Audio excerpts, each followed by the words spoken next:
criança entra na fase secundária da mentira por volta dos 4 anos de idade. Na fase secundária da mentira, além de toda a questão da fantasia e da realidade que ainda é muito presente na vida da criança, o lúdico ainda faz parte do universo da criança, ela ainda pode confundir o que é real com o que não é, com o que é abstrato, mas entra uma segunda questão nisso, nessa fase secundária da mentira, que a criança descobre que mentindo ela se livra de punições. E ela não faz isso simplesmente porque ela não quer ser castigada, ela faz isso principalmente porque ela não quer desapontar o adulto. A criança, ela quer ser aceita, ela tem necessidade de aceitação, de ser amada, de ser querida. E quando a gente leva bronca, né, quando nós somos repreendidos em algum comportamento que a gente teve, a sensação que a gente tem não é de ser amado, de ser querido, de ser aceito. Ao contrário, você está brigando comigo por um comportamento que eu tive, você está dizendo que aquilo não foi legal, que você não aceita aquele comportamento. E isso para a criança é uma questão muito difícil, ela tem dificuldade de lidar com isso,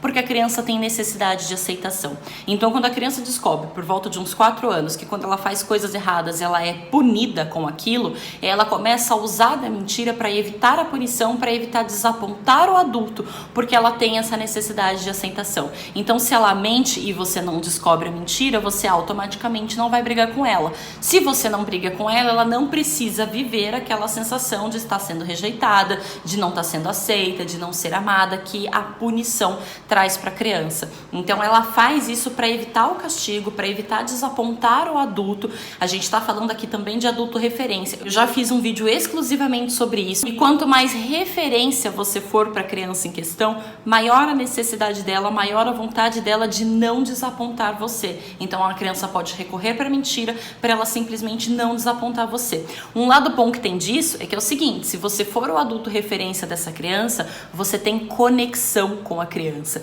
E tendo conexão com a criança, você consegue usar ferramentas, você consegue usar estratégias de educação para que a criança não minta para você. Se você for uma pessoa que pune a criança, se você utilizar da disciplina punitiva, né, para educar essa criança, você vai criar um atrito na relação que você tem com ela, e esse atrito vai fazer com que a criança minta para você, para ela se livrar do castigo, para ela se livrar de desapontar você. Agora, se você usar dessa mesma vantagem de ser o adulto referência da criança e utilizar recursos nobres de educação para orientar e educar o comportamento dela, você tem a vantagem de ter conexão com essa criança, e com a conexão que você tem com essa criança, você consegue instruir, você consegue direcionar o comportamento dela de forma que ela não precise mentir para você. Então, ter conexão com a criança é fundamental para quando ela chegar na fase da mentira secundária, ela não começar a mentir para você por medo de punição, ela não começar a mentir para você porque ela não quer te desapontar.